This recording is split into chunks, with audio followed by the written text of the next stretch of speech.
Sawadee Kap. Hello and welcome to Daily Wisdom, Walking the Path with the Buddha. I'm really pleased that you decided to join us today because in our Pali Canon and English study group, which is today, Saturday, 9 p.m. Thai time, we're starting a new book, which is Buddha Vajana, The Easy Path for Attaining Nibbana. Buddha Vajana means the words of the Buddha. And in this program, each Saturday, we get together to study various chapters that are in this book and a whole collection of 13 books, a total of 13 books, where students all over the world are learning in these books a set number of chapters. And then we get together in this class, we start with meditation, and then we start diving into the various chapters based on the questions that students have. And these books are accessible in print format if you would like to order a copy of them printed, or they're also available in our Facebook group that you can download the PDF. And if you would like to download them and print them on your own, you can actually print them on your own if you like. All you need to do is go to the Facebook group, Daily Wisdom, Walking the Path with the Buddha, and from in there, go to the Files menu. There's a menu at the top that says Files, and there you will see 4 books because right now we're on volume 4. And each 2 weeks or so, I'm releasing one of these new books in that Facebook group so that you can then download the current book that we're on. And since we're on the 4th book, there's actually 4 volumes in there right now that you can download for free of charge and learn the words of the Buddha. That's what Buddha Vajana means, the words of the Buddha. These books have exclusively just the words of the Buddha, which is very rare to come by. Of course, all throughout the internet, there's various places that have the various sutras of the Buddha. And these sutras are oftentimes very long and very all-encompassing. And they span a lot of different topics sometimes and has a various information. And you'll see lots of different translations, lots of different versions of translations. One of the things that makes these books really, really nice, and this program really, really nice, is there's a team of people in Bangkok. I live here in Chiang Mai, Thailand. There's a team of people in Bangkok, Thailand that went through the 45 volumes of books of Gotama Buddha's teachings in the Pali Canon, and they extracted the very core teachings of the Buddha, and they basically have stripped them down to just the various words that you might need on this path to enlightenment. So I feel it makes the actual teachings much more potent, because rather than spending 30, 45 minutes reading an entire sutra and all the different references and all the different teachings in one particular sutra, these chapters in this book sometimes can be read in 1-2 minutes, maybe 3 minutes, and it just gives you this really potent lesson that the Buddha was actually teaching. So I encourage you to download these books or get a printed copy and read them, because there's nothing like reading the actual words of the Buddha and being able to study what he actually taught. Because once you study what he taught, you can then reflect on that, and then you can practice it and see the truth for yourself, acquiring wisdom. Now, most of the students that are studying in this program have previously studied this book in our group learning program, which is on Sundays and Wednesdays in this same venue, either Facebook, YouTube, our Zoom virtual classroom, our podcast. We distribute this content out throughout the internet. But this particular book has a really good foundation for all the teachings to lead you into studying the words of the Buddha. And this book is also available in print format or downloadable. And when you download it, you can also just decide to go print it if you like. So this book is accessible in the same location, which is in our Facebook group under the Files menu, or anywhere that you're seeing this, there should be links that allow you to actually download this book. And in addition to the reading, at the end of each chapter, there's links for the audiobook, for videos, for podcasts, for quizzes. So it's pretty much like an interactive book that you can be reading and then using the multimedia resources in order to further understand the teachings that are available in this book. And then there's these online classes Sunday and Wednesday where you can be coming to class and learning directly with a teacher so that you can ask questions and you can get further details on the teachings. So if you're just starting out or you would like to get more of a framework of the Buddhist teachings, you might decide to download Developing a Life Practice, attend the Sunday and Wednesday classes. And if you would like to go further, after you've done that for a while or even while you're doing that, you can study in this program, the Pali Canon and English Study Group, which is on Saturdays, where we're studying the Buddha Vajana, or the words of the Buddha. And in this particular class, we start out with meditation each class. So I would like to invite you to join us for meditation by pulling up a meditation cushion, by having a chair, by lying on the floor, by standing, whatever position you would like.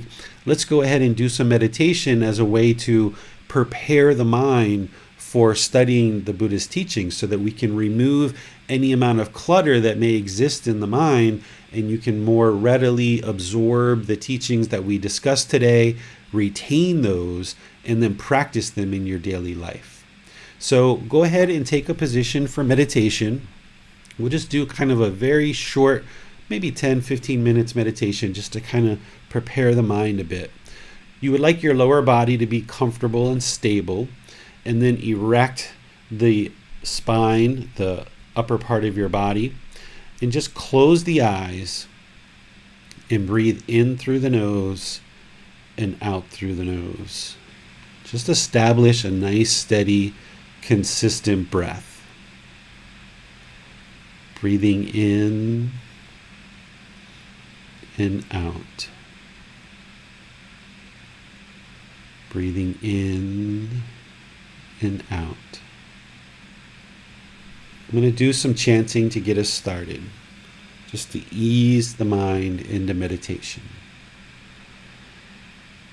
Arahang Samma Sambuddho Bhagava Bhutang Bhagavanang Apivateyami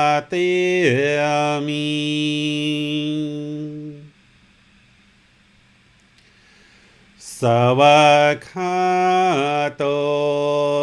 Bhagavata Tammo Dhammang Namasami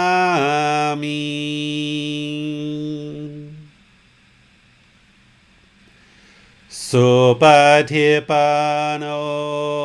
Bhagavato Sāvaka Saṅkho Saṅghang Namami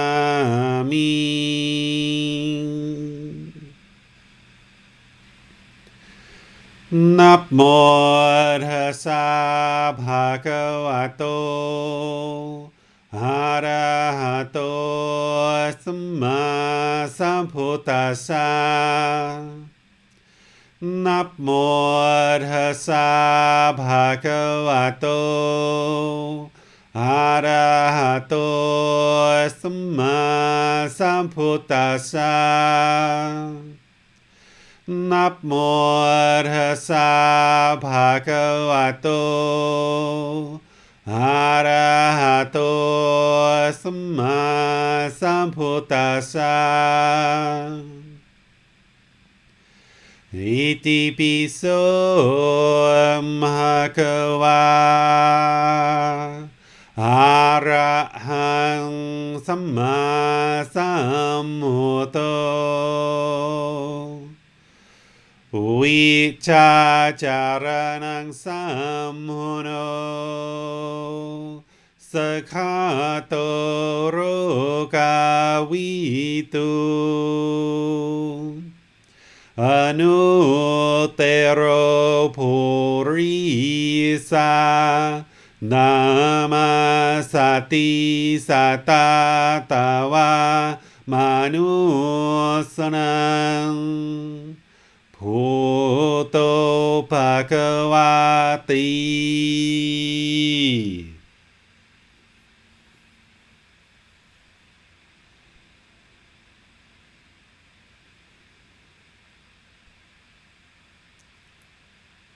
Should be breathing in through the nose and out through the nose.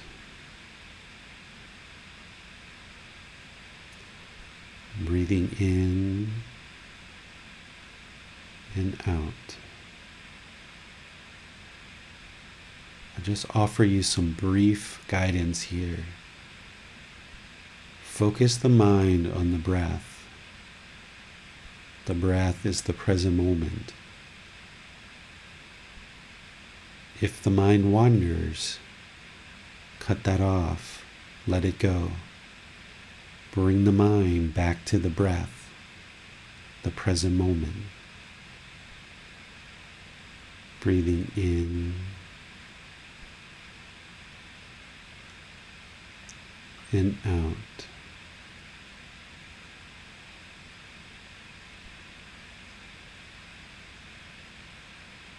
Breathing in and out. Just focus on the breath.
อะระหังสัมมาสัมพุทโธภะคะวาพุทธังภะคะวันตังอภิวาเทมิ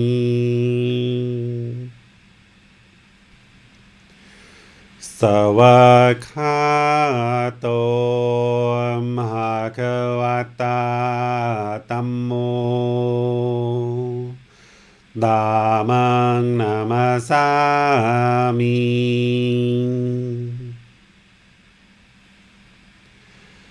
สุปฏิปันโนภะคะวะโตสาวกสังโฆสังฆังนามามิ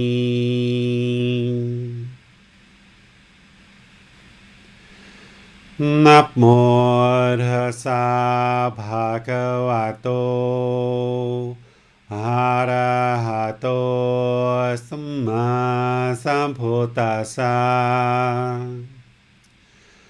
นะโมตัสสะภะคะวะโตอะระหะโตสัมมาสัมพุทธัสสะนะโมตัสสะภะคะวะโตอะระหะโตสัมมาสัมพุทธัสสะอิติปิโสภะคะวะอะระหังสัมมาสัมพุทโธวิจาจารณังสัมมุโนสัคขะโตโรกาวิตุอนุเตโรภูริสาธัมมาสติสัตตาตาวามานุสนังพุทโธภะคะวะติ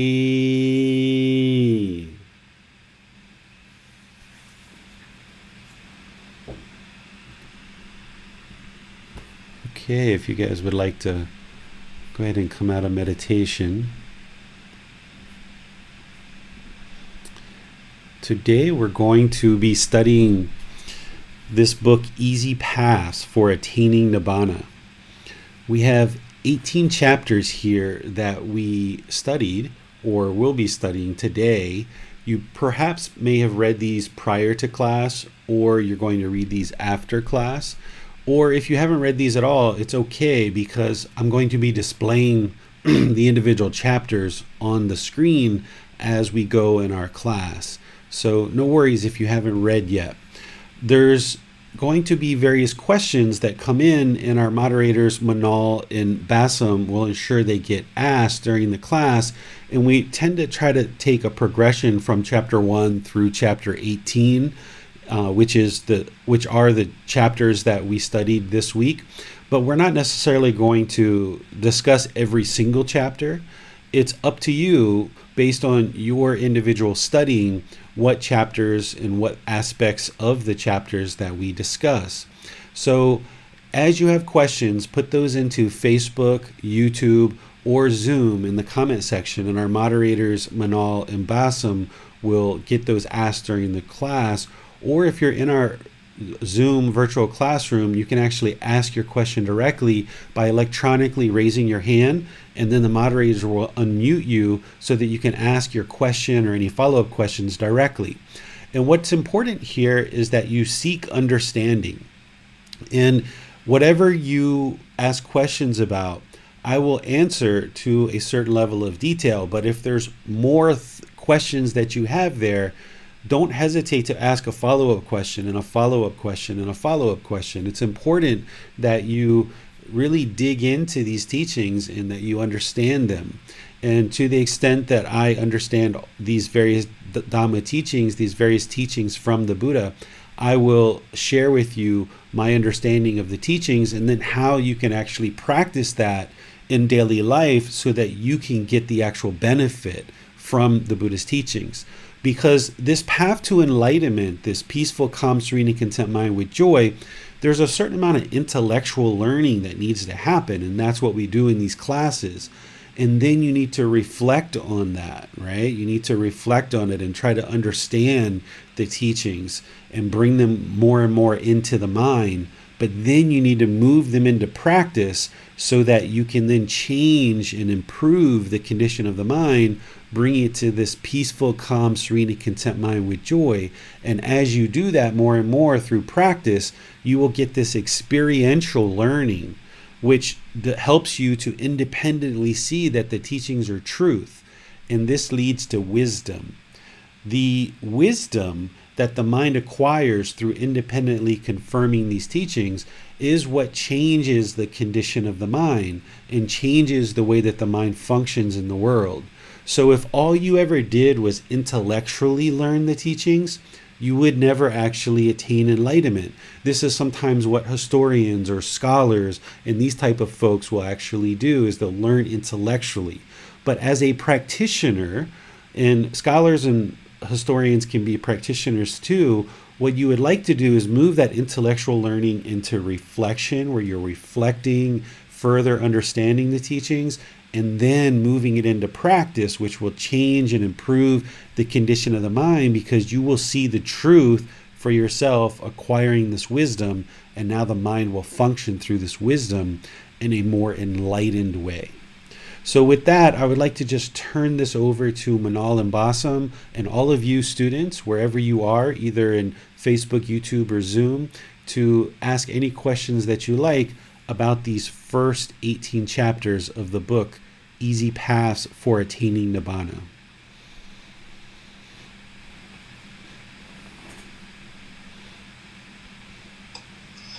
Okay, teacher. Here on Zoom, there is a question from Amina from chapter 2.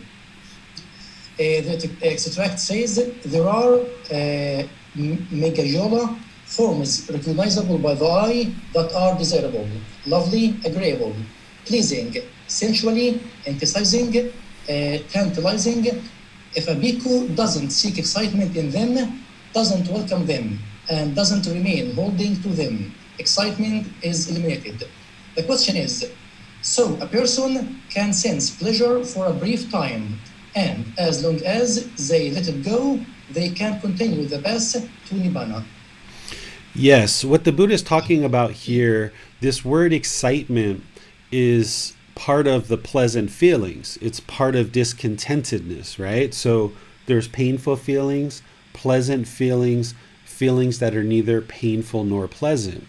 So as the mind longs, has this craving, and it looks externally through the six senses, the eyes, the nose, the mouth, the ears, bodily contact in the mind, it will start to experience various feelings, painful feelings, pleasant feelings, feelings that are neither painful nor pleasant.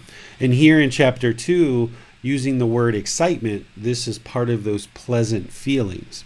And what the Buddha is explaining here is that if you engage with form, this very first paragraph is, if you engage with form, meaning through the eyes, you see certain forms, and upon seeing those, you have excitement, and that excitement grows and increases and expands, then essentially the mind is discontent because it's experiencing these pleasant feelings.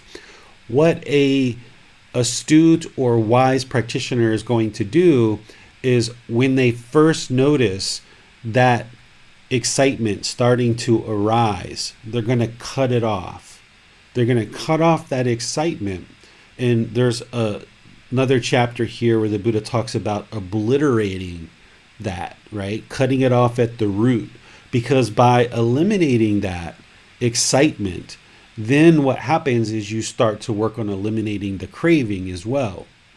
Because these feelings are conditioned by craving, right? So in order to get rid of the craving, as you notice the feelings arising, you've got to cut those off.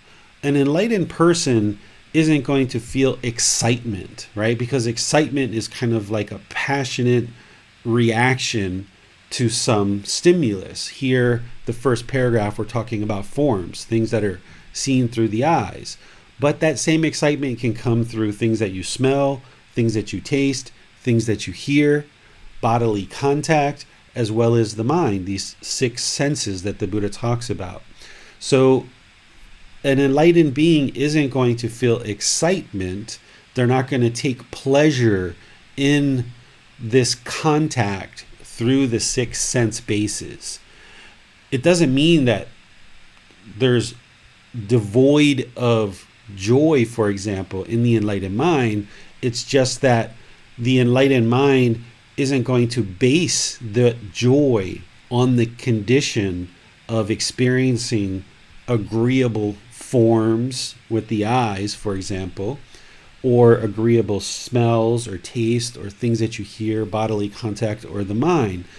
The enlightened mind is going to be unaffected by agreeable forms or disagreeable forms. It's going to be unaffected by agreeable sense or disagreeable sense, agreeable taste or disagreeable taste, agreeable things that you hear or disagreeable, agreeable things that you feel bodily contact or disagreeable things. And then likewise with the mind, agreeable things that experienced in the mind and disagreeable things. So the mind of an enlightened being is going to be in the middle, unaffected and unconditioned by these external things. With that said, an enlightened mind is inwardly peaceful, calm, serene, and content with joy, not based on any external conditions. And the way that you get to that is that when you see the mind having these painful feelings, pleasant feelings, feelings that are neither painful nor pleasant, you cut it off, because those discontent feelings are conditioned on external things. Here in this teaching, we're talking about excitement. The Buddha's talking about excitement, pleasant feelings, but the same thing applies to the painful feelings, and neither painful nor pleasant as well, that you don't allow them to be established in the mind. You don't allow them to grow, increase, and expand. As soon as you notice them, that they're based on these external conditions, you cut them off and let them go. And if you're doing breathing mindfulness meditation, like what we just did, if you're doing that daily, 2-3 times a day, closer and closer to 30 minutes a day, or 30 minutes a session and beyond, then cutting this off, cutting this painful feelings, pleasant feelings, and feelings that are neither painful nor pleasant becomes easier and easier, because you're able to more readily control the mind. And when you feel that arising of these feelings and you cut them off and let them go, cut them off and let them go, then you start to be able to dissolve the craving that is actually the cause of these discontent feelings, which we learn about in the Four Noble Truths. So, and all of this is based on mindfulness, right? Awareness of mind, having awareness of mind.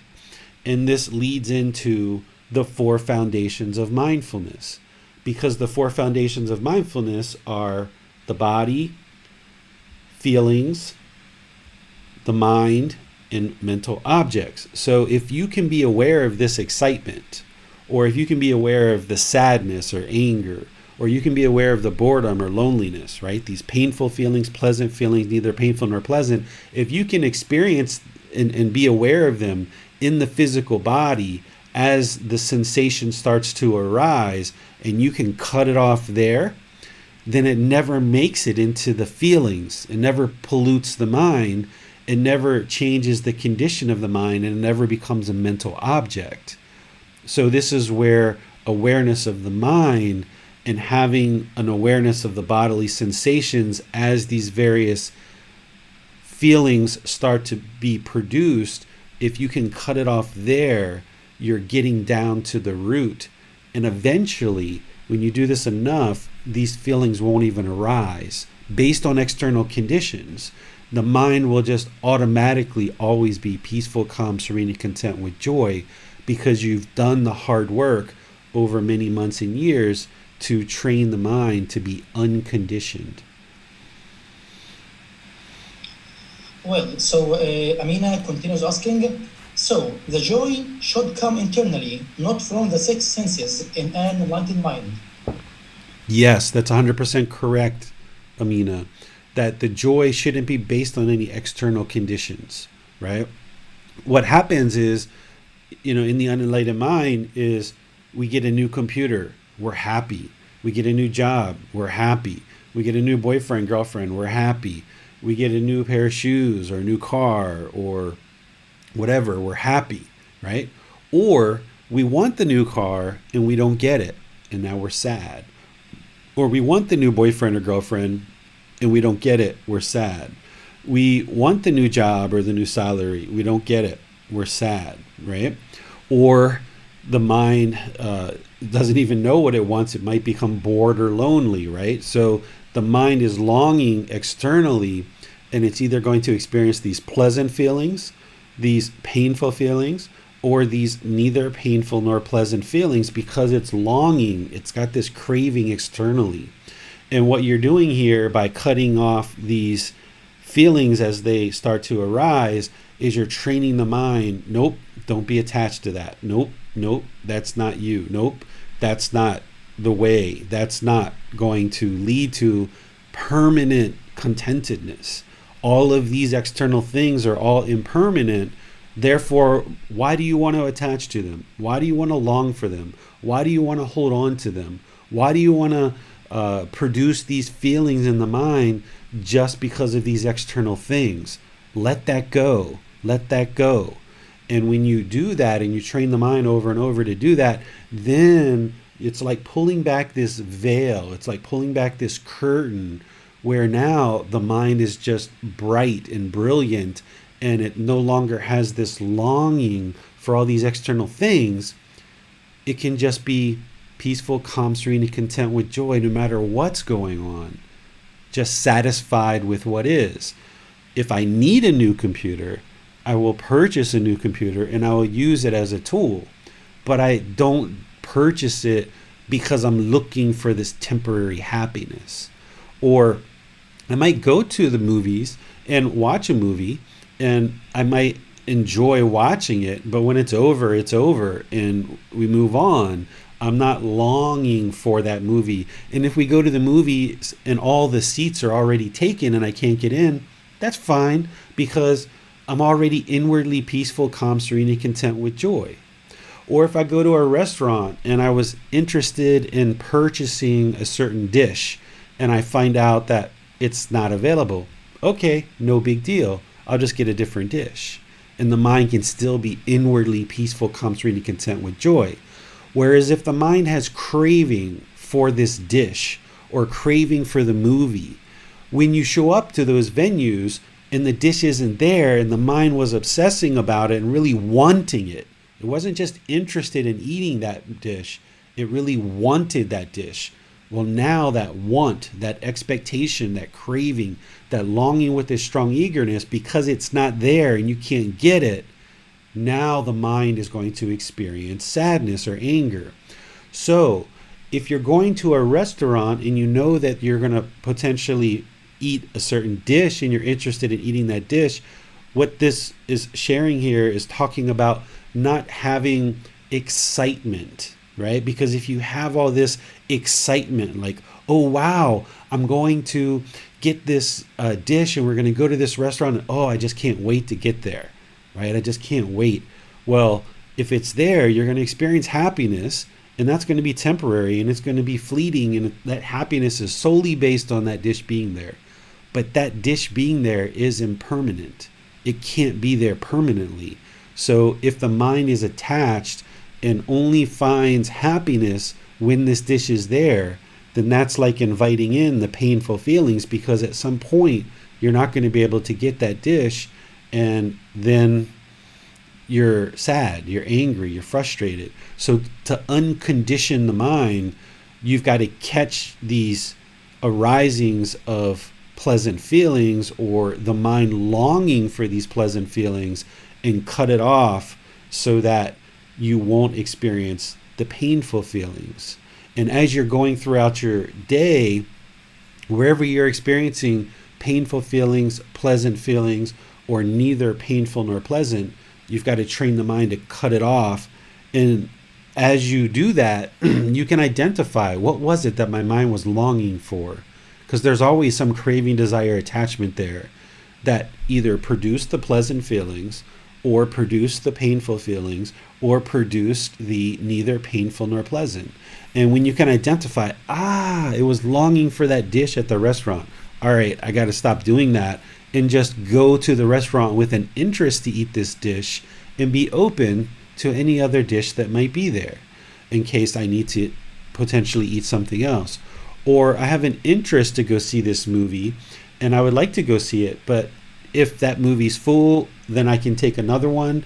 Or if I don't go to the movies at all and I end up getting there and realize that I can't actually watch the movie, then that's fine too, and I'll be okay with that.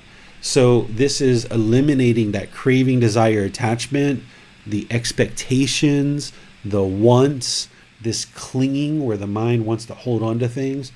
And you do that through observing these painful feelings, pleasant feelings, neither painful nor pleasant. This is the red light telling you, you've got some craving, desire, attachment, expectations, wants, and clinging there. Otherwise, this discontentedness wouldn't arise whatsoever. The challenge is that most people have been taught that the Buddhist teachings are all about eliminating suffering. Well, if you're excited, you wouldn't say that you were suffering. That word is inappropriate. What we should be using is discontentedness, because the mind doesn't see the problem with happiness, with excitement, with elation. The unenlightened mind doesn't see that that's a problem at all. In fact, that's all the unenlightened mind wants. It just keeps craving those pleasant feelings. But if you see the danger in those pleasant feelings, and you know that allowing the mind to long and hold on and attach to these external things to produce these pleasant feelings, if you see the danger in that and how when those things aren't there, the mind's going to be painful, experience anger, sadness, frustration, whatever, then what a wise practitioner is going to do is cut off these feelings, these pleasant feelings, and not allow the mind to produce internal feelings based on external things. But the mind will still, as you do that, the mind will actually become more and more joyful, because it can be joyful in any and all situations. Any and all situations. It doesn't matter what's going on, because it's no longer attached and holding on to these external things looking for pleasure. It can just be inwardly peaceful, calm, serene, and content with joy no matter what's going on. Teacher David, I have a question related to the same chapter. In my experience, I have thought that being more aware of the Dhamma after leading a householder's life, specifically being married for 20 years with my husband, having children, etc. The experiences which we've had are so embedded, it's so entwined with one another. If you're in a married relationship or in a relationship with someone else, especially for so many years. And I do try to maintain an inwardly calm and peaceful, content self. However, as a married couple, there's just so many experiences, and experiences have accumulated over so many years. So the chronology that I see is that the mind, in the sense, has a feeling which can then fold into either excitement or painful, pleasant feeling, and then it would then fold into an experience, and then that can or cannot fold into either craving or longing for that experience. Based off of, if you're in a married relationship or in any relationship, you're going to have many experiences. How can you effectively still have a happy and healthy relationship if you don't have experiences, or if you don't have craving or longing for the experiences, that's fine. And if you maintain an inwardly calm and peaceful, content self, that's fine. But experiences can't be avoided. So how do you go about incorporating the Dhamma in a life where you are married for so many years and have children? Mm-hmm. So you're not avoiding the experience itself. What you're doing is you're training the mind not to long or have a strong eagerness for the experience. So let me give you an example. Today, my son and I woke up with a plan to go to a museum here in Chiang Mai. And this is a plan that he's had for about 4 weeks. He's been asking me at different times to go, and we weren't able to go. And over the last couple of days, I was like, hey, if you would like to go to the museum this weekend, it might be a good time. And he's like, okay, that sounds good. And I said, hey, before we were going to go by ourselves, but mom's off work tomorrow. Why don't we ask mom if she would like to go to the museum? So we asked her yesterday, hey, would you like to go to the museum with us tomorrow? And she said, maybe, I'm not sure. Let's see how I feel tomorrow, right? Because her mind's living in the present moment. And we asked her the day before, and she wasn't sure about how she was going to feel tomorrow, which was today. So today we woke up, I was doing my work, son was doing what he was doing, wife was doing what she was doing. Eventually we got to the point where it was time for my son and I, we looked at each other, we're like, hey, you still want to go to that museum, right? Because we're living in the present moment. Maybe things have changed. As talking yesterday, maybe things have changed for one of us. And he was like, yeah, I'd still like to go. And I was like, all right, well, let's ask mom if she's interested in going. So I went and talked to my wife and I said, hey, we're going to go to the museum. Are you interested in coming, or what have you decided? And she was like, no, I'm not feeling so good. I'm just going to stay home, but you guys go ahead and enjoy yourself to the museum. We'll head out. I'll take a shower and then we can leave right afterwards. And he was like, okay.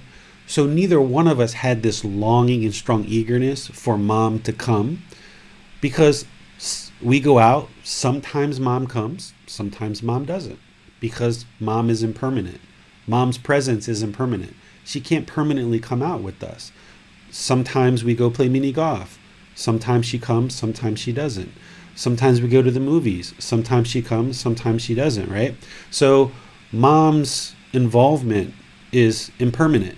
Whereas if him or I had this longing and strong eagerness for mom to come, then when mom says, no, I'm not going to come, oh, come on, mom, why don't you come, please? Like, we really want you to come. Like, the mind becomes discontent because the mind is conditioned. It's attached. It has this craving desire for mom's presence. And when mom is not there, then the mind is discontent, right? Or when mom is there, then everybody's so happy and so excited, right? So if mom comes, that's great. That's fine. You're welcome to come. Let's go enjoy our time together, and let's have an enjoyable experience together in whatever we decide. Or if mom doesn't come, then that's okay too, and we can still go have an enjoyable experience with or without mom. So this is one example. Does that help you, Manal, understand? Sure, yes. Just trying to understand that relationships, years-long relationships, are so experience-heavy. I think you bring up a good point about recognizing that the experience shouldn't be based off of a craving. Right. So you're still going to have experiences with your husband. You're still going to have experiences with your children, and you're going to have experiences without them. Sometimes you'll do things by yourself. But if your mind has this longing, this strong eagerness, which is how I describe craving, desire, attachment, expectations, wants, clinging. If your mind has this longing, that means when you're not with your husband or your children, you're going to feel lonely. You're going to feel maybe bored, because the mind has this longing to be with them. And now you go to the mall without them, for example, and now you miss them. and you feel lonely. Whereas if your mind isn't conditioned on that, and sometimes you go to the mall by yourself, sometimes you go with them, and that's completely fine. But you have to train the mind to be comfortable doing that. So if you're in a situation where you're headed off to the mall and you're feeling like that has been lonely for you in the past, I suggest that you don't go with your husband and your children in order to train the mind to be peaceful, calm, serene, and content with joy by yourself. Because in that situation, you've experienced loneliness before. For example, I don't know this, I'm just making a hypothetical. If you've experienced loneliness in that situation, that means the mind was discontent. So therefore, you've got to put the mind in that situation multiple times to train it not to be attached and not to long for the presence of your family while you're going out to the mall. But then once you actively train the mind to do that more and more and more, and you're just peaceful, calm, serene, and content with joy when you're alone, well, sure, now occasionally when you have time and they're interested in going, then you invite them, and if they choose to come, then they choose to come. But if they choose not to come, then that's fine too, because you can still go to the mall by yourself, unattached to them. Whereas if you had craving, desire, attachment, and you kind of like, come on, honey, come on, kids, like, come with me to the mall. Like, you're trying to force them to come. Now that puts tension in the relationship because you're trying to push them to do things that they don't want to do. And this strains the relationship. Whereas if there is no craving, desire, attachment, and you can be peaceful, calm, serene, and content with joy, whether they come or whether they don't come, now you're functioning independently and you're able to enjoy experiences with them, and you enjoy when you're around them. But then when you're away from them, you can also enjoy that too. But if your mind has this condition that it needs to have these experiences, or I should say, if it has this condition where it wants to have these experiences with your husband and your children, then it's going to be discontent at some time because it has this longing and strong eagerness. Where and what you're talking about is in order to maintain a relationship with husband and children, yeah, there's a certain need to have some experiences together, and you will do that. But sometimes you won't as well. Sometimes you'll do things alone. So oftentimes the unenlightened mind, it's kind of like an all or nothing kind of thing. And it feels like you've always got to have these experiences with your family. But you've got to recognize that those experiences are impermanent, that you can't always be around your children, and your children can't always be around you. And on a certain level, you do recognize that. You understand that intellectually. But the mind has oftentimes a craving, desire, attachment, this longing, this expectation, and there's this underlying discontentedness that it experiences when it doesn't get these conditions met. And the conditions are, I need to be with my family and have these experiences. It's Saturday, it's Sunday, we should be together. Where's my family? We should be eating dinner together every day. Where's my family? They need to be here. And if your mind has been conditioned that way, that we always need to be eating together, we always need to be doing things together, we always need to have this weekend time together, and the mind isn't comfortable with the impermanence of that is not permanent, then you're setting yourself up to fail. So you can enjoy these experiences with your family, but don't hold on to them, don't long for them, don't crave them. Otherwise, you're going to experience happiness, excitement, and elation when they're going on, and then when they're not happening, then you're going to experience sadness or frustration or irritation, or like when you're off by yourself, you might feel lonely or bored or like you're missing your family. So does that help, Manal? Yes, definitely. Thank you, Teacher David. Yeah, and this is where the breathing mindfulness meditation, training the mind to let go, and not hold things so closely, that you gradually train the mind to let go and not hold all these things so closely to the chest. and that you train the mind that, yeah, you can have these experiences and you can enjoy these experiences, but the mind's not holding it very closely, and it's the mind's contentedness is not dependent on what is or is not happening. Okay, teacher. Before going to chapter 16 with Amina's question, there's a question here from chapter 4. Okay. At the last line of the chapter, there is a mention of Mara. He has conquered Mara, won the battle. So maybe there's a need for some more clarification for Mara. Yeah, let's read this whole chapter because it's not very long, and then we can understand what Mara is and talk about that. So the title of this chapter is "This Holy Life is Lived for the Abandoning of Existence." This world is burning. Afflicted by contact, it caused disease a self. By whatever means it construes anything, it becomes otherwise than that. Becoming otherwise, the world is attached to becoming afflicted by existence, and yet has excitement in that very existence.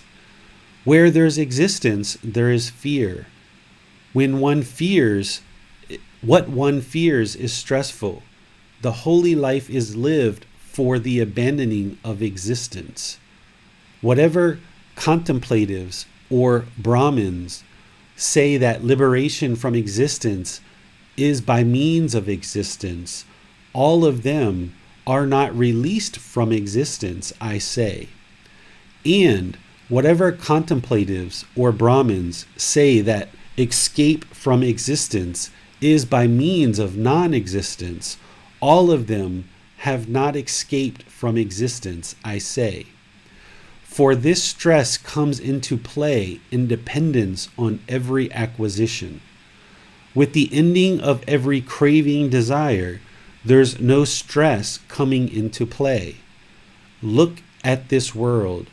Beings afflicted with thick ignorance or unknowing of true reality are unreleased from passion for what has come to be.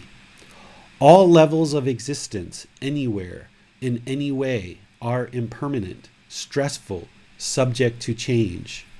Seeing this as it's come to be, the right discernment, one abandons craving for existence and doesn't have excitement in non-existence. From the total ending of craving comes fading and elimination without remainder, liberation, enlightenment.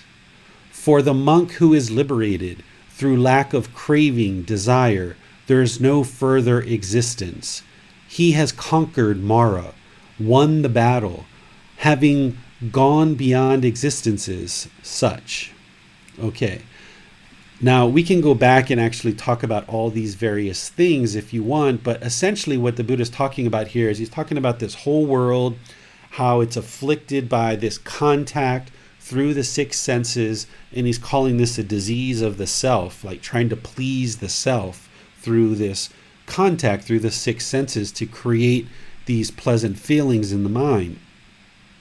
Then he talks about the world is attached and afflicted by existence, which people have this craving, like, I want to exist, right? And then he talks about this as being, becomes fearful, right? Because there's excitement in existence. So then one becomes fearful. Because if you have this excitement in existence, like you crave your life, you crave existence, then you're excited in that existence, and now you're afraid to die.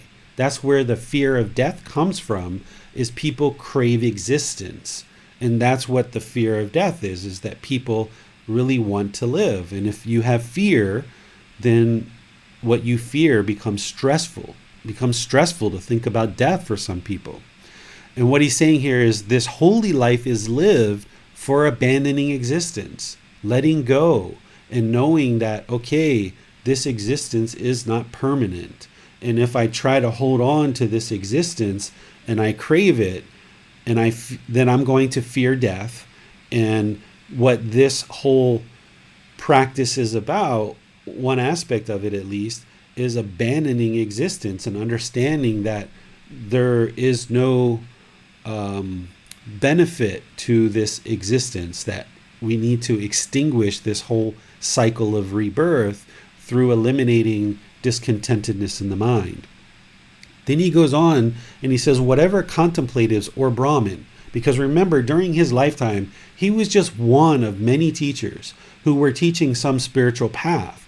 So contemplatives are, like other ascetics, other teachers, other roaming homeless people who essentially claim that they had attained enlightenment, but the Buddha knew that their teachings didn't lead to enlightenment because he knew he had discovered enlightenment on his own, and these things that the other people were teaching weren't leading to enlightenment. And same thing with the Brahmin. The Brahmin were like priests that were into a lot of rituals and rites and ceremonies. So he says, these other ascetics, essentially, these other monks, these other homeless people that are roaming around and, teaching and claiming that they're enlightened, essentially, and these Brahmin who are doing these rites and rituals and ceremonies, if they say that they're liberated from existence, if they're saying that they're free from existence, is by means of existence, all of them are not yet released from existence. Because if they're saying that through existence, that is what what creates liberation, then they're kind of on one side of the fence. And then he talks about these contemplatives or Brahmin that say escape from existence is by means of non-existence, right? Where you totally obliterate the physical body and get to a point where there is no existence. These are like two opposite sides, because what the Buddha was teaching was the middle way, right? And what other people were teaching were these other extremes. And he was aware of those other teachings because he was living in that area and he knew what people were teaching. So he was teaching the middle way, right? And he goes on here and he talks about how the ending of stress comes from the ending of craving and desire. And he continues on and on and on, talking about getting to enlightenment and one who has eliminated craving and desire. This person is liberated and they will no longer experience existence after this existence. So if they eliminate craving and desire among all the other things that they need to practice to attain enlightenment, then they will end this existence and escape this whole cycle of rebirth. And then what he says at the very end, which your question is based on, is he has conquered Mara, won the battle, having gone beyond existence. What Mara is you can equate Mara to what you might have been exposed to as the devil or Satan, this kind of darkness, this being tempted by this darkness. So if you've attained enlightenment and you're no longer tempted because you've eliminated craving and desire, then you've conquered Mara. You've conquered this dark entity, this being that we sometimes refer to as the devil or Satan, that we equate to hell. So you've won that battle. You've conquered that because now you've built up your wisdom. You've trained the mind so well that it's no longer affected by all these temptations through the six senses. And now you've gone beyond existence, that you've escaped this whole cycle of rebirth. Okay, thanks, teacher. There's a question here from chapter 16 from Amina. The extract is, contacted because one feels, contacted one intends, contacted one perceives. Thus, these things too are moving and tottering, impermanent changing, becoming otherwise. It is in such a way because that consciousness comes to be independent on day. The question is, please explain the core teaching in this passage. Can you point me directly to what paragraph that is? Is it this one? About Is it this one that I'm showing on the screen? I'm sorry, I didn't share for Zoom. There we go. Is it this one that I'm showing on the screen?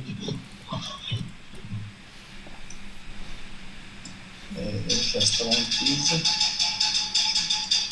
It started with contacted because one feels. Oh, contacted bhikkhus. Yeah. Oh, here we go. This one right here?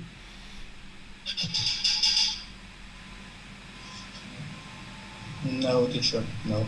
Contacted monks, one Contact- feels. Contacted, one intends.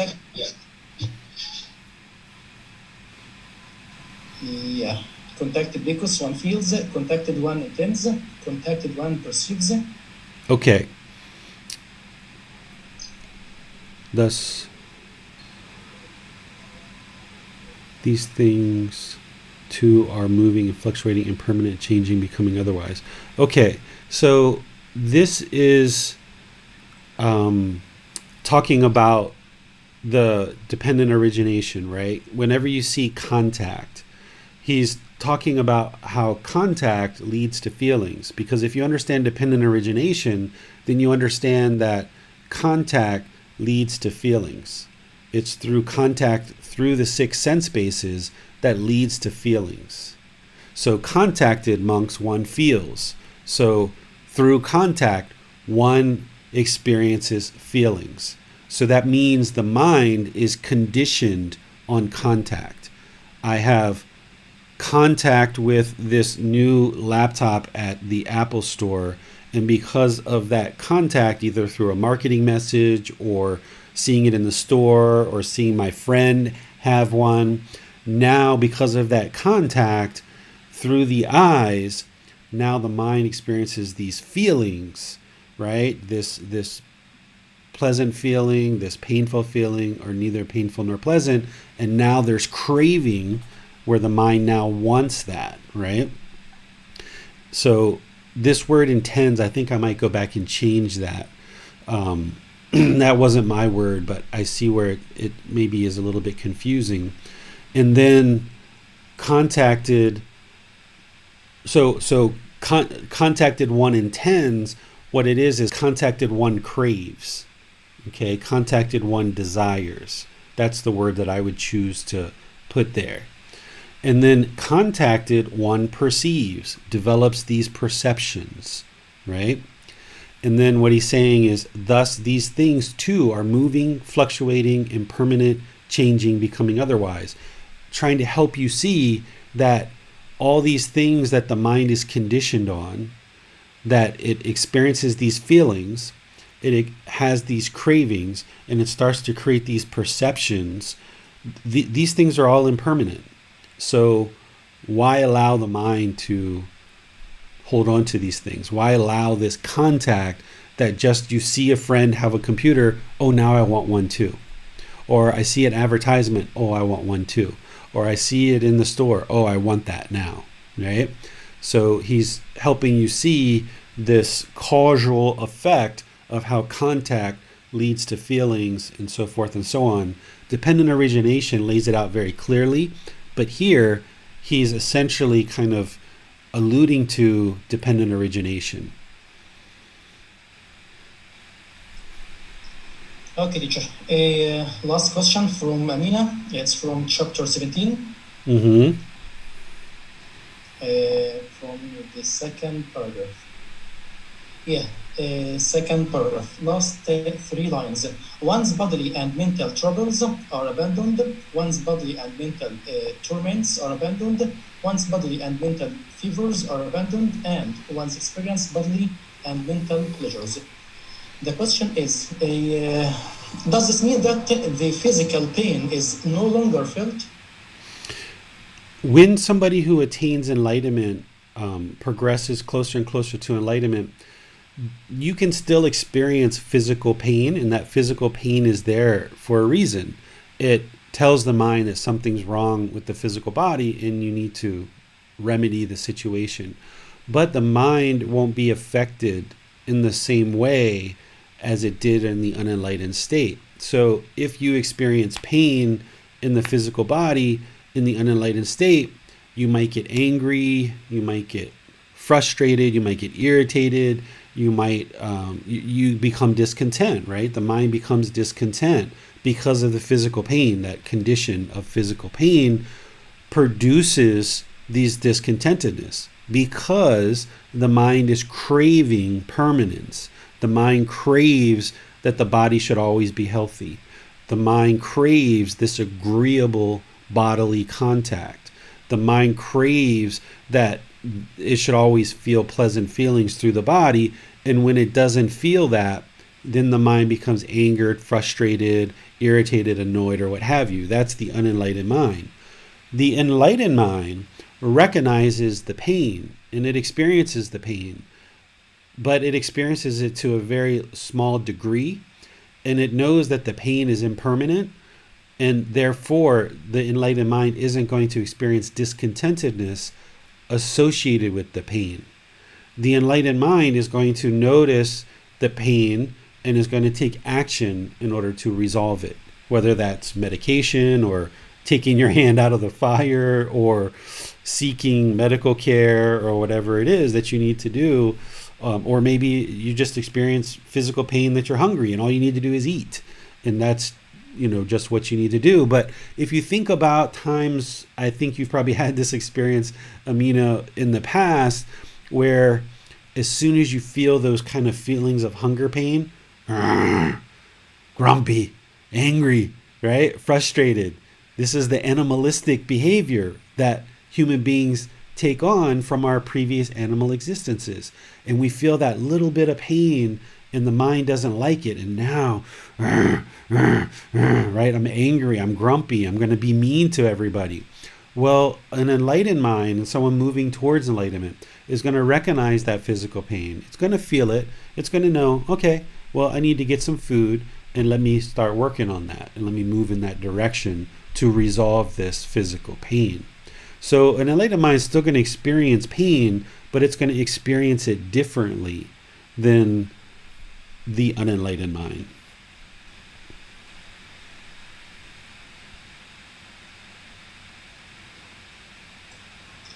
Okay, teacher.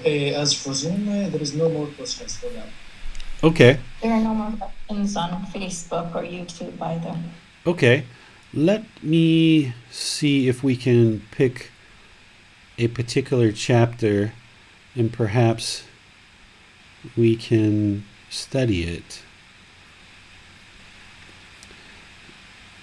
Let's see. See which ones. Any ones that you guys felt were particularly helpful for you as you were reading and studying, that you guys would like to discuss in class?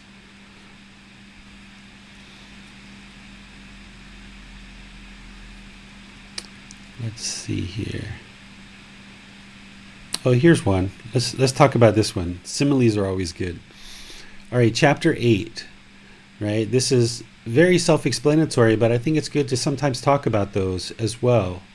So the simile of the tortoise, right? I think this is a really good one because we're talking about these senses, and this is a great simile to talk about the senses. So let me read the simile and then we can talk about it.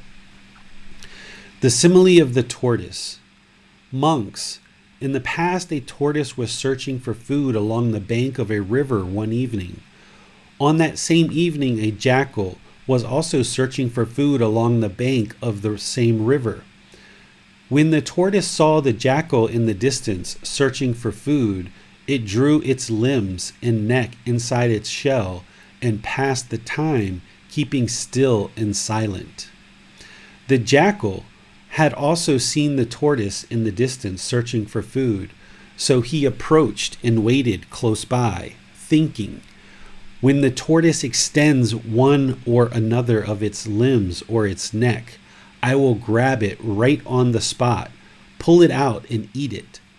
But because the tortoise did not extend any of its limbs or its neck, the jackal, failing to gain access to it, lost interest in it and departed. So too, monks, Mara, the evil one, is constantly and continually waiting close by you, thinking, perhaps I will gain access to him through the eye, or through the ear, or through the nose, or through the tongue, or through the body, or through the mind. Therefore, monks, reside guarding the doors of the 6 sense faculties, having seen a form with the eye, having heard a sound with the ear, having smelt an odor with the nose, having savored a taste with the tongue, having felt a tactile object with the body, having recognized a mental object with the mind. Do not grasp its signs and features, since if you leave the eye faculty unguarded, the ear faculty unguarded, the nose faculty unguarded, the tongue faculty unguarded, the body faculty unguarded, the mind faculty unguarded, evil, unwholesome states of craving and displeasure might invade you. Practice the way of this restraint. Guard the eye faculty, the ear faculty, the nose faculty, the tongue faculty, the body faculty, the mind faculty. Undertake the restraint of the eye faculty, the ear faculty, the nose faculty, the tongue faculty, the body faculty, the mind faculty. When monks you dwell guarding the doorways of the 6 sense faculties, Mara, the evil one, failing to gain access to you, will lose interest in you and depart, just as the jackal departed from the tortoise. Drawing in the mind's thoughts, as the tortoise draws in its limbs into its shell, independent, not harassing others, fully quelched, a monk would not blame anyone. This is a really, really wonderful simile. And I've shared essentially this teaching that the Buddha is talking about here in other words without a simile. Okay? What he's talking about here is he's talking about a tortoise who's moving slow, who's aware of its surroundings, notices this jackal. The jackal's the evil one, right? The jackal's Mara, right? Coming to do harm, right? And when the tortoise, or in this case you, notice this, you pull in the limbs, right? Your limbs here are the 6 sense faculties: the eyes, ears, nose, mouth, tongue, body, the mind. These 6 sense faculties are the limbs that are extending out. This craving desire extending out through these limbs and wanting to draw in these pleasant feelings. But when the tortoise notices the jackal, when the tortoise notices these temptations of Mara, the tortoise pulls itself in and it stays still and silent. This is stilling the mind, calming the mind. Even when there's all this chaos, even when there's all this temptations in the world, you draw in the mind and you remain still and silent, calm the mental activity of the mind. But the jackal is going to kind of stand by. Mara is going to stand by and kind of be looking and waiting for you to extend one of these limbs. And as soon as you start to long through the eyes for a particular form, if you grab that form, then Mara's got you, right? Because now you're craving and you're seeking pleasure through the eyes, or through the nose, or the tongue, or the ears, or the bodily contact, or the mind. So if you long through these 6 senses and you grab onto whatever it's longing for, then Mara's got you. But this wise turtle, a wise practitioner, is going to leave the limbs and kind of guard these doorways, which is what the Buddha is talking about, is guarding the doorways, these 6 senses. And guarding them means being aware that the mind is longing through these 6 senses. And if you're entering into a situation where you know the mind has this craving, desire, attachment, is you've got to cut that off and let it go and guard this doorway. So if you know that you have certain craving for food, since we were talking about that example, and somebody says, hey, do you want to go to this restaurant? Oh, they've got the favorite, whatever that I really like, the favorite apple pie. Oh, yes. There's your mind. It's longing, right? The mind is extending itself. It's extending its limb through this sense of the tongue, right? And there's that excitement, right? And then when you go to the restaurant, it's not there. Now you're angry and frustrated, right? So to guard this doorway is to be aware of it and to know that don't allow the mind to long that way. Your friend says, hey, would you like to go to this restaurant? Oh, sure. And maybe in your mind, or maybe you say, who knows, that, yeah, they've got this really great apple pie that I tend to like to eat. Maybe they'll have some today, right? Or whatever you say, whatever you think, right? Rather than, oh, yay, I'm going to get that apple pie. I've been wanting that for the last week, right? That's the craving, desire, attachment. Whereas if the mind's just like, oh, yeah, I'll go to that restaurant with you. They've got some really good food that I'm tend to like to eat, or whatever you say, right? Or not say. Or maybe you just say, sure, let's go. It's not about saying any particular thing. It's about training the mind to not have longing. So you can still have this experience of going to the restaurant and enjoying the food, but you just don't allow the mind to long for it, because otherwise you're setting yourself up to fail. And Mara here, the evil one, is essentially waiting for you to have this longing. So as soon as you long through any of these 6 doorways, then it's got you and it's got a hold of you. And now you're going to experience discontentedness because of it. But what the Buddha is saying is that if you guard these doorways, eventually Mara will lose interest in you and will depart, right? This is what I said, where I say, okay, if you cut off these feelings and you cut them off, eventually the discontentedness won't arise anymore, right? So once you get really good at guarding these doorways and don't allow the mind to long through these doorways, then eventually you're not going to be tempted by Mara, by all these temptations. And that's why that last one that we looked at before was, you've won the battle. You've won the battle over Mara, because you're no longer tempted by all these various things in the world, right? So think of this simile when you're experiencing discontentedness, where the mind gets excited and it gets elated, or it gets sad, or it gets lonely, or it gets angered or frustrated. It's because you've extended your limbs. It's because you've longed. You have this craving and desire through these 6 doorways. And because of that, because you weren't guarding your doorways, then that's why the discontentedness has come to invade the mind, because you've caused it through this craving, desire, attachment. But you've got to be more like the turtle, where you've got to pull in your doorways. So let me give you some kind of practical example here. Let's say that you're involved in a certain company or a certain organization, and while you know you should have loving kindness and compassion for all people, and that's what you're working on doing, there's just certain people that you don't get along with, and you know that they're kind of rude or impolite or unkind, and when you're around them, you just kind of feel this irking, right? You just feel this uncomfortableness in the mind. Well, of course, this is because of you. It's not because of them.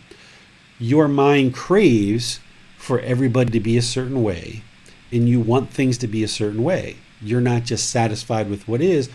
You're taking exception with other people's rude behavior or impoliteness, and because of that, you're producing in the mind this ickiness, this frustration, right? So that's something that you've got to work on, and you know that because you keep feeling discontentedness, and when you're around these coworkers or these other people in the organization, you tend to kind of avoid them, right? Because that's aversion.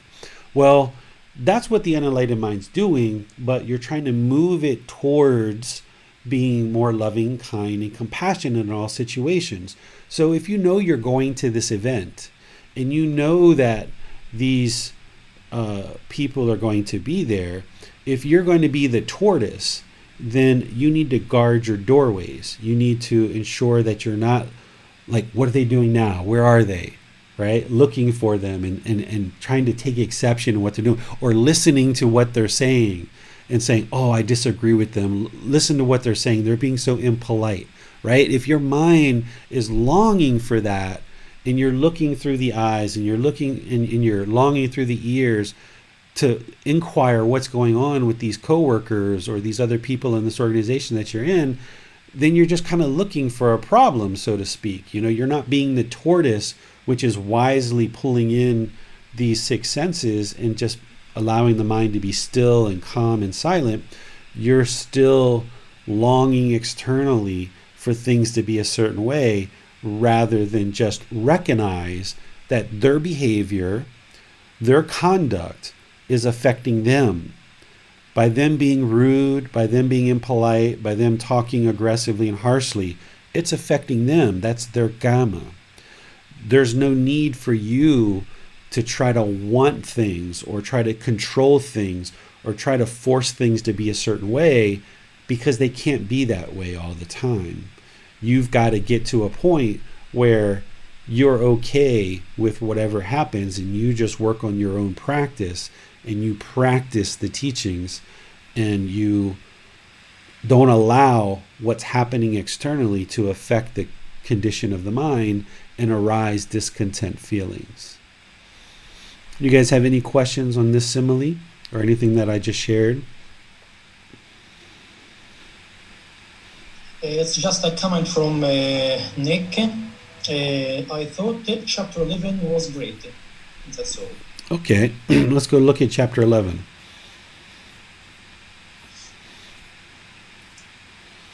Oh, okay, yeah, this is the one that really walks you through breathing mindfulness meditation with the 4 foundations of mindfulness, leading to the 7 factors of enlightenment, leading to wisdom.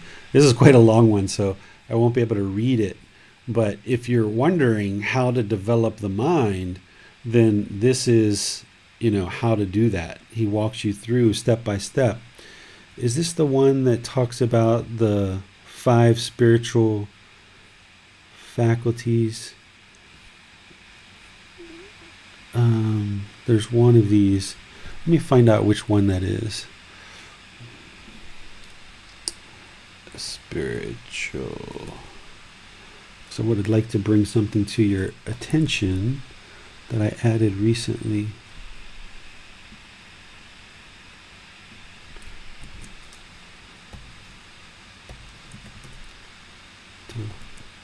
Power. Okay, here we go. All right. So let's see, what chapter is this? Oh, this is chapter 17. Okay. Chapter 17 is direct development of the Noble Eightfold Path. Here, there's something that we haven't talked about in our group learning program, and we haven't talked about in this program either. It doesn't show up too much in the Buddha Vajana books. So since we've got it here, I would like to bring it to your attention. Okay. So here in this Dhamma, the Buddha is kind of going through some various teachings, and he gets to this point where he talks about when he develops this Noble Eightfold Path, the 4 foundations of mindfulness also come to fulfillment in him by development. And here I just put in parentheses, what are the 4 foundations of mindfulness? Body, feelings, mind, and mind objects. And then he talks about the 4 right kinds of striving also come to fulfillment in him by development. The 4 right kinds of striving are right effort. If you think about the Eightfold Path, there's 4 aspects of right effort, right?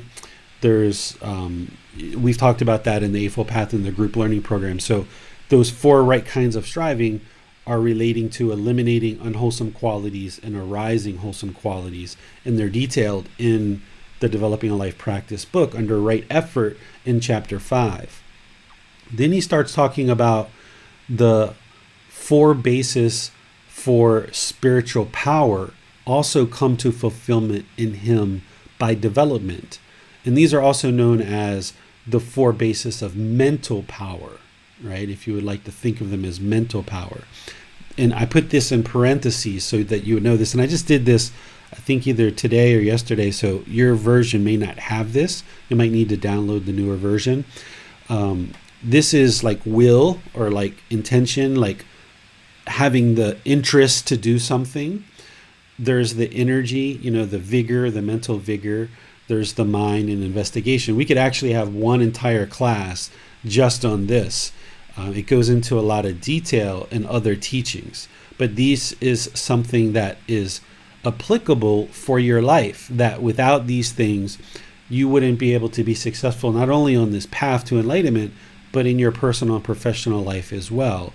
And we can talk about these at some point if you want, but I just would like to bring your attention to this. And I've got some articles that I can post up in the group if anybody's interested in understanding more about these. Then there's the 5 faculties also come to fulfillment. These are the eyes, ears, nose, tongue, body.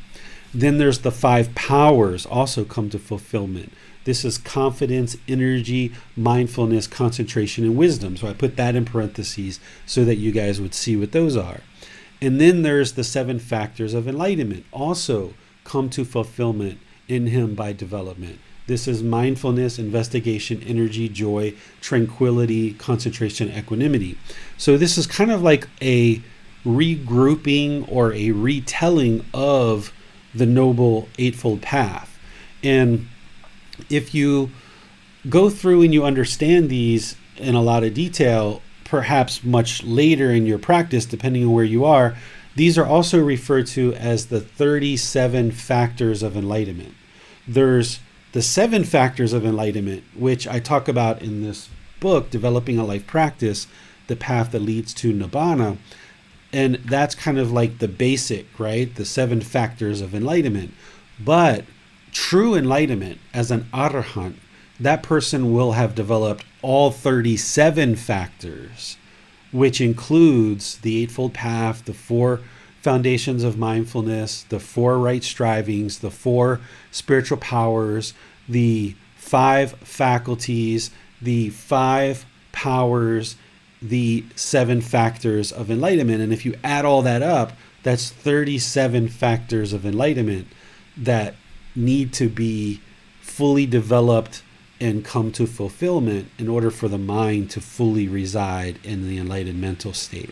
So this, if you're still working on learning the Four Noble Truths or the 3 Universal Truths, the Four Noble Truths, the Eightfold Path, the 5 precepts, you're working on your meditation practice, work on that stuff, right? You got to develop that stuff over multiple years, but eventually you will probably get to a point where you're maybe interested to dive into this after you've got some of these other teachings more under your belt. So this is something that I was interested to bring to your attention and share with you here, because you don't see it too many places. And here in this Dhamma, it's not referred to as the 37 factors of enlightenment, but you might see that other places that it's referred to in that way. So that's something to be aware of, and perhaps you need to download this newer version that I updated just recently that has these parentheses to explain what each one of these things are. Okay, any other questions that you guys have on anything that you studied in these first 18 chapters? A last comment from Manal. She says the ones, mostly she's referring to the similes about the animals, all tied to a post. That was really interesting. So maybe this takes us to the question, why did Gotama Buddha tend to use stories or use animals in his teachings in a way different from the ways that you are teaching, direct teachings? Yeah, so stories are really excellent to help people remember the teachings. Because if you can explain the teachings through a story, people will remember the story more than just brute information, right? So the similes are great. And, Jesus taught this way too. I think we call them parables or something like that. We call them similes in the Buddhist teachings. So a story is going to be retained for much longer than just brute information.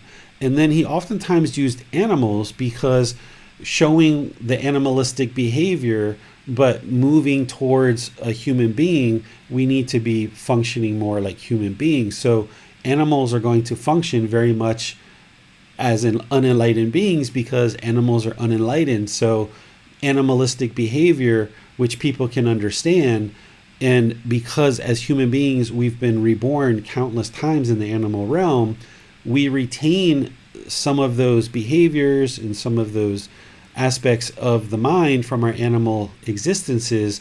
So by using a simile based on animals, it becomes very retainable, that the information becomes retainable, but you can see very clearly how animals function versus how he's guiding you in order to function as a human being. And when you can see this delineation very closely and retain this information, then you're able to then practice the teachings more readily. So similes are really, really helpful for that.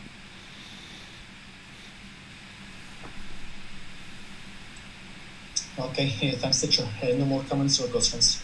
Okay, so I'll just kind of switch back to all the main screens here so that we can just share that next Saturday we're going to be going into the last part of this book. And from there, it's chapter 19 through 32. So it's the last half of the book. So feel free to read this. And looking at this book, as you guys know, I'm in the process of scanning them in, bringing them in, updating them. And as I'm seeing things that need to be improved, I'm updating them here and there because it's a process, right? It's not a matter of sitting down, scanning it once, going through it once, updating the translations, and then done. And okay, I'm done. I'm permanently done with it. What I'm doing instead is, I'm doing the scanning, I'm bringing in the books, I'm organizing and formatting the text. I go through it a few times, updating the translations, and then I'm reading it 2, 3, 4, 5, 6, 8, 10 more times. And as I'm seeing words that, hey, this word doesn't quite say what it needs to say, or you guys are asking questions about certain things, or here in class, if I'm seeing certain things that could be described better, I'm going to now go back and update a few things based on seeing some of the questions that you guys asked. And the idea is that over time, the books that I'm putting together online are becoming more and more and more refined. And once I get all 13 books into the computer and I've got this refined language, I'm now going to then go back and put my thoughts at the end of each particular teaching in order to help you understand what I gleaned from that particular teaching and how to apply it in your daily life. So I imagine over the next 6 months or a year, this is something that I'm going to be working on and updating these books more and more and more, the same way that I did with this book, Developing a Life Practice. That's why it took me 1.5 years, 2 years to get to a final version. And even now there's things in there that I see that I'm like, hey, I can actually explain that better now. And so someday I may actually go back and update this as well. But then eventually, once 1.5 years, 2 years went by of updating this and kind of combing through it, I eventually created the audiobook version for this, which is what I will probably do with these books too, is once I refine them over the next 1.5 years or so, and I feel like, okay, we've got a really strong representation of what I would like to share in terms of these books, I will potentially go and create an audio version of these as well. So this program, because it's the first time that it's being taught, I'm developing the materials and teaching, and then using that teaching and your feedback and your questions as a feedback loop to then go back and improve the materials even more, right? A mind that's not comfortable with impermanence would try to set all this up ahead of time, lock it into stone, and then teach it, right? And then even though you're discovering new things along the way that could improve it, a mind that's not comfortable with impermanence isn't going to want to go back and fix that because the mind's going to lock into it and think that it's permanent. But for me, understanding that all of this stuff is impermanent and that we can improve upon this and improve upon it and improve upon it, where I'm seeing potential improvements based on this feedback loop, then I'm completely comfortable going back to improve it. So this is probably one of the reasons why you're not having as many questions about this book as some of the other books.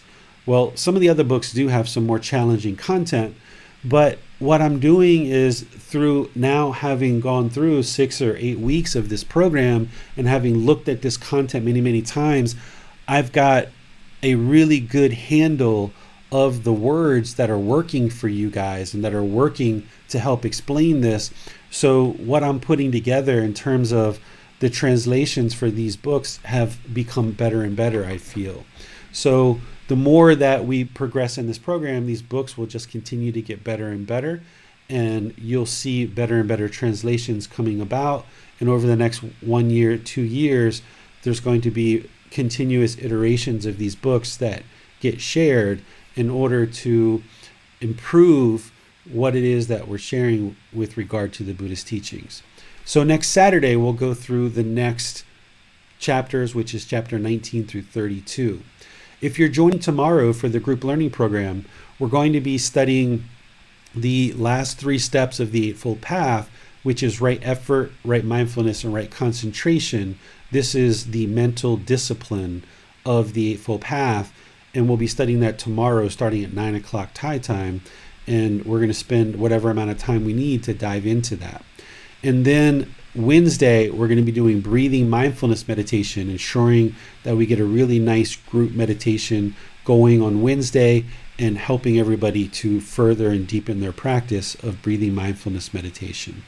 So between now and the next time I see you in class, either on Sunday, Wednesday, or next Saturday, have a really wonderful rest of your day, really wonderful week, and we'll see you next time. Thank you so much for joining. Sawadee krap.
Thank you again for watching. Enjoy your meditation. Look forward to seeing you online and answering any questions that you might have. Thank you so much.